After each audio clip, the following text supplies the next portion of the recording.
All right, welcome back. And now let's take a look at what we have on the front page of our local dailies, starting with the ladies. Vivian, let's do this. All right, I have with me a copy of The Star this morning.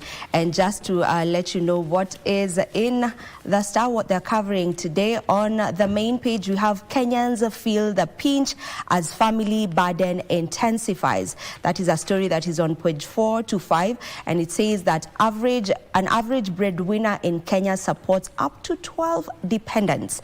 And then on still on the front page, we have the newly launched Matatu, or do we call them Nganya?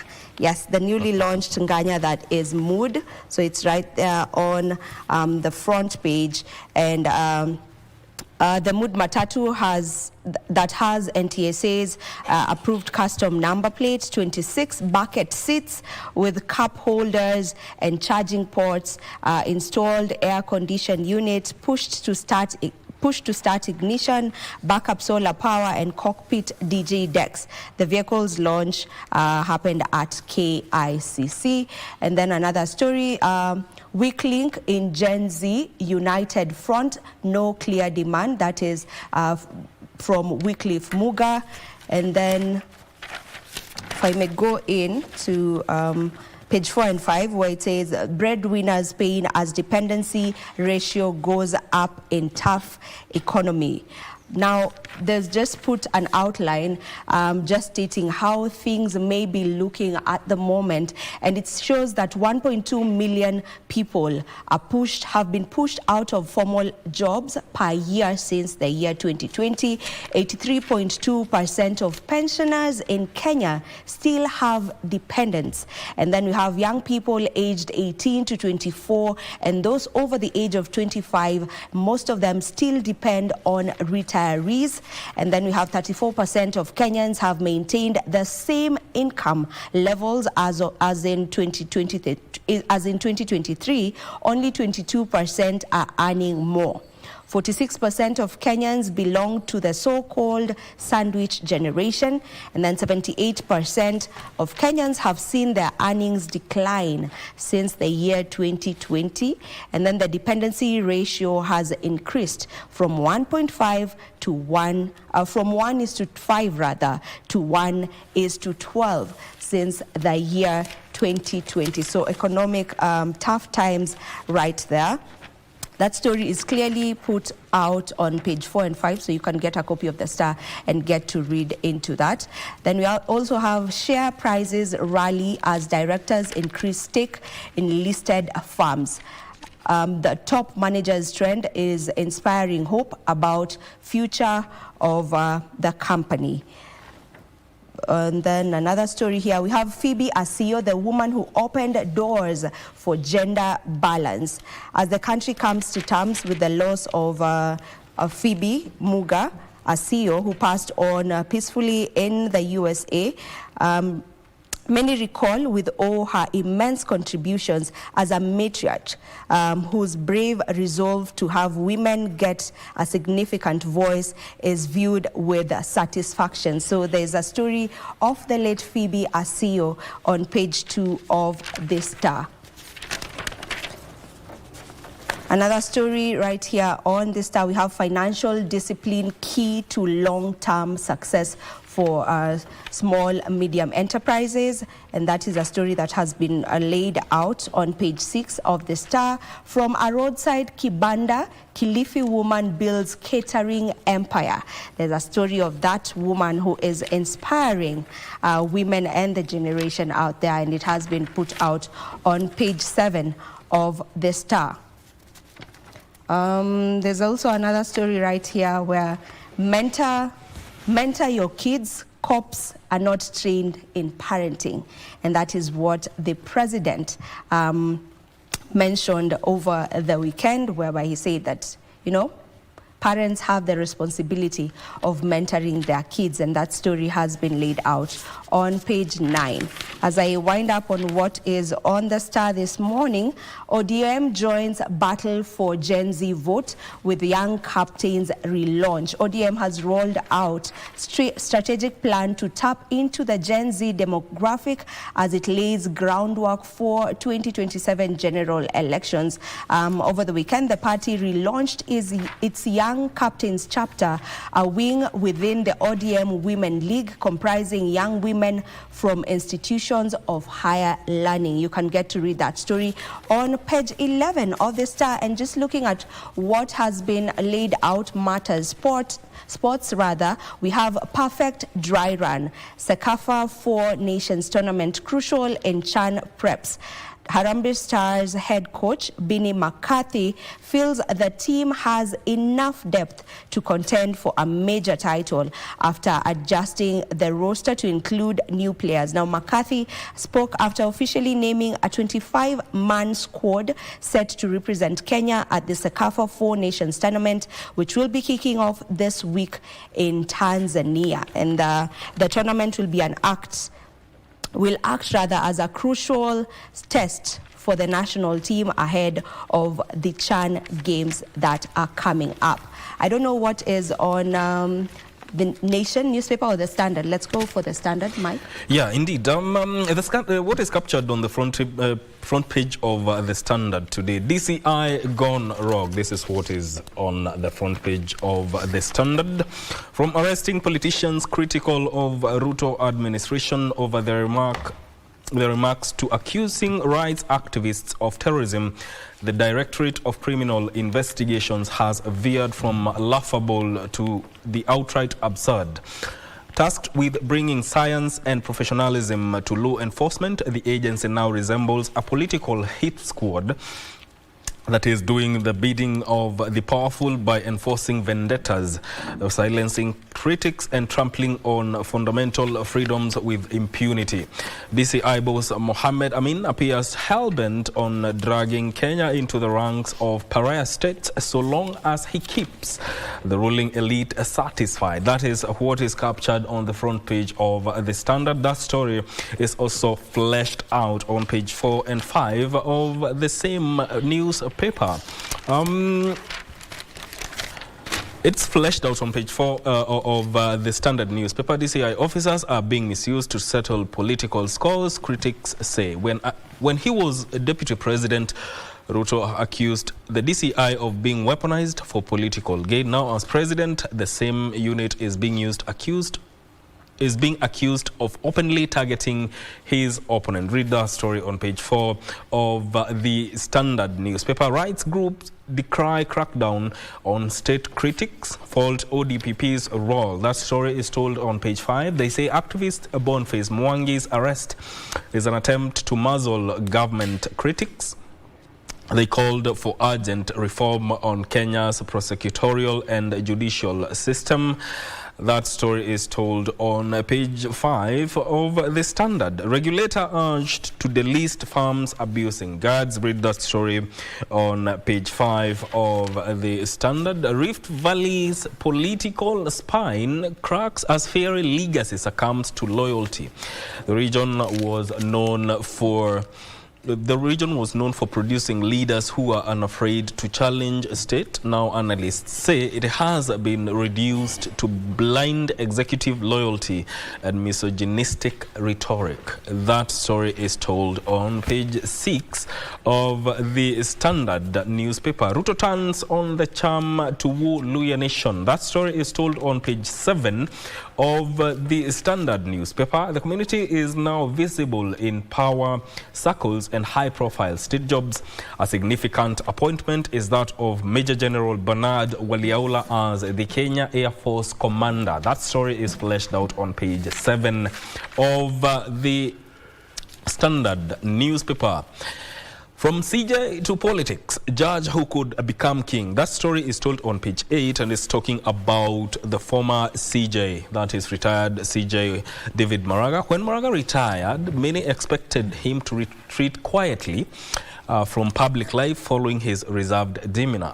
Now he is eyeing the top seat following what he perceives as sustained violations of the constitution he fiercely defended. Read that story on page 8 of the Standard. And finally, how elders enable sex pests to evade justice.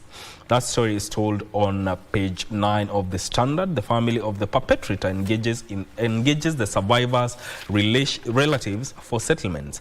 Among the 214 girls who attended the antenatal clinic, 40 were HIV positive. That story is told on page 9 of the Standard. And finally, sports. Harambee Stars renew rivalry with Uganda. Kenya will use the Sekafa 4 Nations tournament to prepare for CHAN. Coach McCarthy keen to build momentum in Tanzania ahead of the champion. That is what is captured on the Standard newspaper today. Victor? Very good. Allow me to start with, on the other side, now, with sports. Cheza kidogo, sindio? Yes, yeah. Harambee Stars play Tanzania in 2024 CHAN warm-up journey tournament. That is Kenya, Senegal, Uganda, and the home team to use week-long Arusha tournament to prepare for Africa event. They are in TZ. Coach McCarthy to use 4 Nations tournament in Arusha to choose Kenya's squad. That is what is here on the back page when you start with the sports. So today's fixtures, let me give you today's fixtures. Kenya versus Tanzania versus Kenya will be at 3 p.m. And on Thursday, Kenya will play Senegal and Uganda will play Tanzania. That is on Thursday. And on Friday, Uganda will face Senegal. And then on Sunday, Kenya versus Uganda, and finally Tanzania versus Senegal. That would be an interesting match. So today, Harambee Stars go at exactly 3 p.m. Two-time African Nations Championship winners, Morocco, who are scheduled to play host Kenya in Group A of the upcoming tournament, have intensified their preparations with 2 friendly matches against Burkina Faso. That is in sports.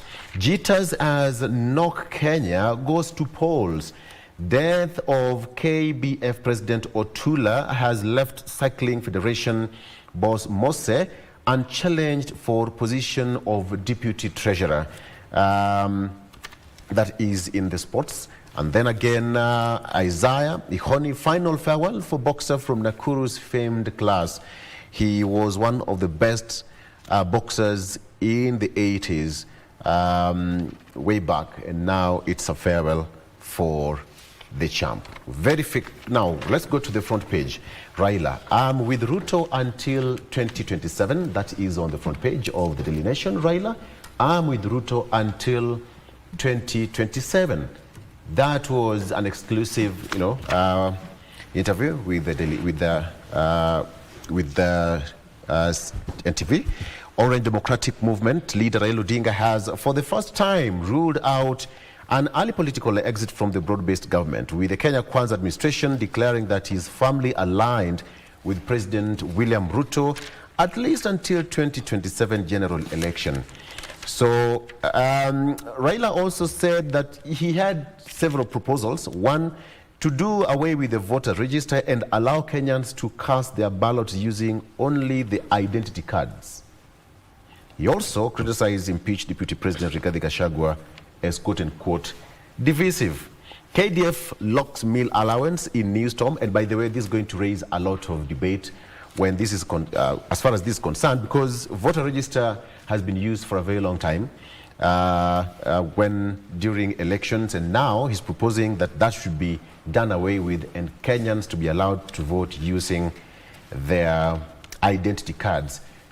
Activist Boniface Mwangi to face terrorism charges. He will be arraigned today after 2 days in police cells. Actually, he was arrested over the weekend at his house. Kenya Defense Forces personnel will no longer directly access their meal cash allowances after a directive from military leadership locked the funds under the newly implemented pay-as-you-eat system. So the story here has it that since the meal allowance forms part of gross pay, some personnel have used it to secure loans. So that is one of the reasons. However, a new internal memo now instructs that the allowance be paid through Defense Savings and Credit Cooperative Society, that is DSACO, and partially locked within the KDF booking meal app. So it's now a case where some personnel are using that money to secure loans. The allowance was introduced in 2000 when breakfast and dinner provisions were abolished and has since been reviewed upwards over the years to cushion service members against inflation. There is a case here of drug abuse in East Africa. Methamphetamine, growing availability headache for Africa. So cannabis sativa, or bang if you like, remains the most abused illicit substance in East and Southern Africa. But methamphetamine, yes, an increasingly available and dangerous synthetic stimulant, is fast emerging as the region's biggest drug threat, according to a new report.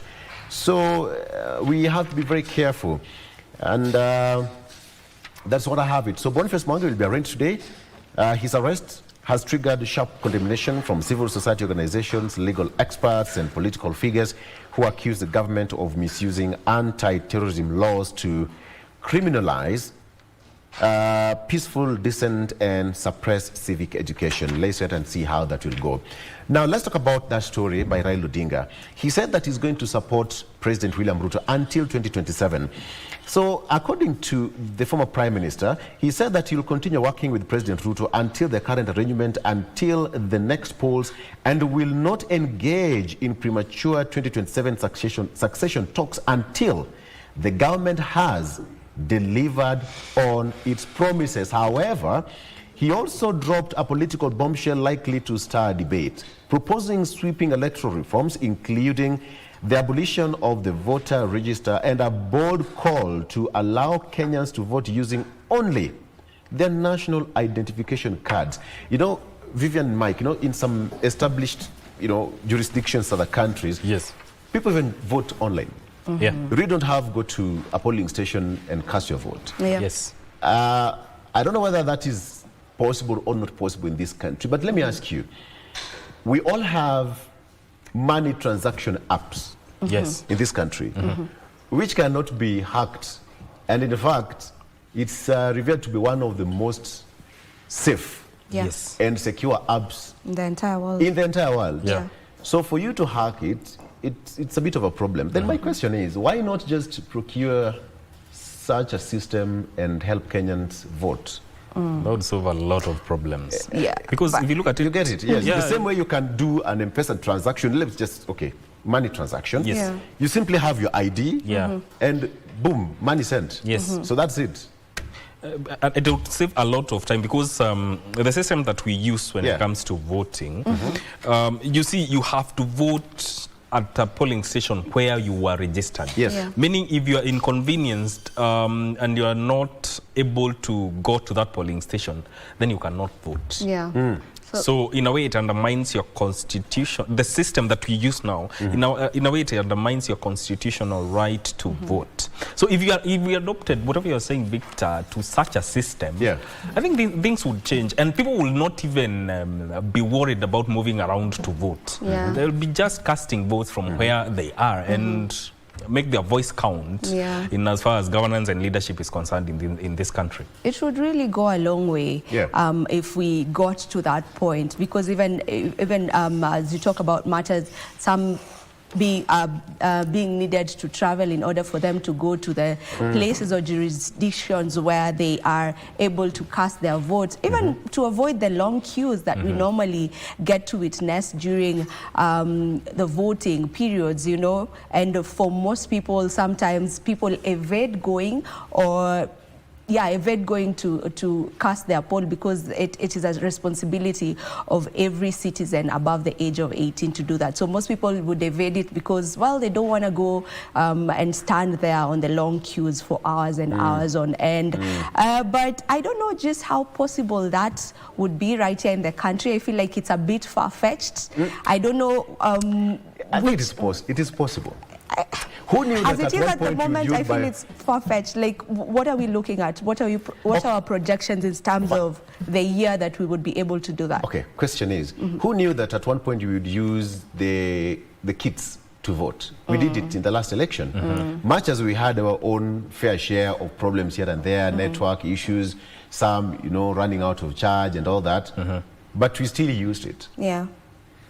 I think it's just possible. The only thing is that in this country, elections is a matter of life and death. Let's just face it. Yes.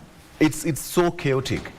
And if you have been in power and you're seeking for a re-election, believe you me, I don't think there is any politician who would be like, okay, fine, let's go with that idea, because some of them like it when there is a voter register in their respective constituencies, either wards or even in the county, whichever. Yeah. But having a voter register struck out and you making Kenyans to vote using their IDs, well, in terms of time management, that would be okay. Yeah. Number two, this, according to me and my own opinion, this would also facilitate many Kenyans with national IDs to take part in that that exercise. Yeah.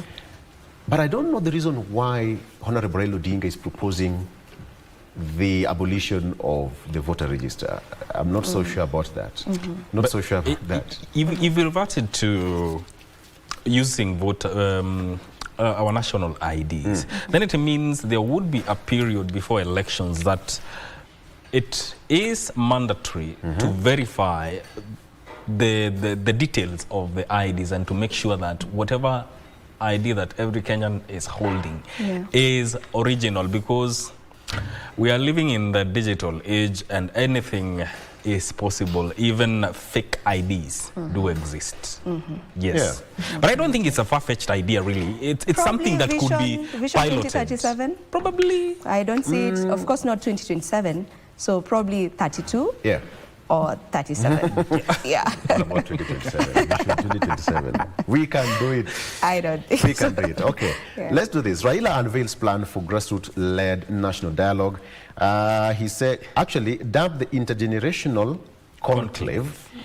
Mr. Odinga plan envisions a layered bottom-up process that brings together Kenyans from across the country to deliberate on pressing issues and also propose solutions. This will culminate in a national forum of grassroots delegates, members of parliament, civil society, and other key stakeholders. That is according to him. It seems that between now and 2027 election, we are going to have a lot of things running. Several conferences, symposium, everything running. It's going to be so hectic for us. So, Ruto, I didn't promise. I raised Kenyans' ambitions. President says that his administration on track to deliver all it pledged for Kenyans. President, he also brushed off routine public criticism and defended his administration performance in the face of rising discontent. Vivian, you said the president said, actually he said that he also blames whatever we are facing the country for lack of proper parenting. Yeah. It's not the first time he said that. A few months ago, he also said the same thing, Mike, that it was immediately after the first 2024 protest that he raised the same. Yes. That poor parenting can lead to such. Yeah. So, regarding Gachagua allies growing some cold feet, that's the question here. Why ex-DP's allies want to resign anytime soon? Ningumu. Politics. Politics. So former DP Gachagua had announced in February that some of his allies were waiting the keyword is waiting for the reconstitution of IBC before resigning from President William Ruto's UDA's party. That was sensationalism. That was sensationalism. Resign, Vivian, resign and go home. Let's wait and see if we'll get to witness that, It's only a matter of time, to get to see if that's actually the case. So it's just, But politics in Kenya, can we survive without politics? Kenya is a political country. We are very... Politics runs this nation. Even Yeah. when you go and just get to sit around people in a group, trust you me, you know, within 3-4 sentences, there'll have to be something political being talked about. So I don't think we're able to live without politics.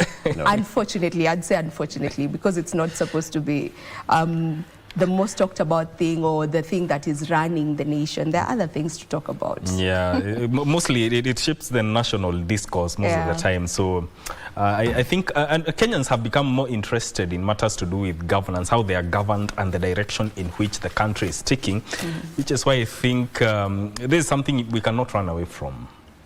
Yeah. All right. Okay, so we are taking a very short break, Vivian. Yes. And there's a story I saw here. There's a story here. There's a story here. Yes. Trader wins back 3.8 million shillings held by the state. And you know, this money was held in the year 2020. Wow. In the year 2020. 5 years down the line. Yes. So the High Court has ordered a state agents to release about 3.8 million shillings recovered from a businessman at a roadblock 5 years ago. So while directing the Assets Recovery Agency to release the money recovered in US dollars from one Mohammed Hassan Sharif in 2020, Justin Nixon Sifuna criticized the agency for doing a shoddy job in trying to compel the livestock trader to forfeit the cash to the government. Wow. Yeah. Interesting. Interesting. Yeah. See, that's what's happening. Let's take a quick break as we wait for the CS to arrive. We'll be right back. Vivian, tunasema we'll be right back? We'll be back after the break. Stay with us.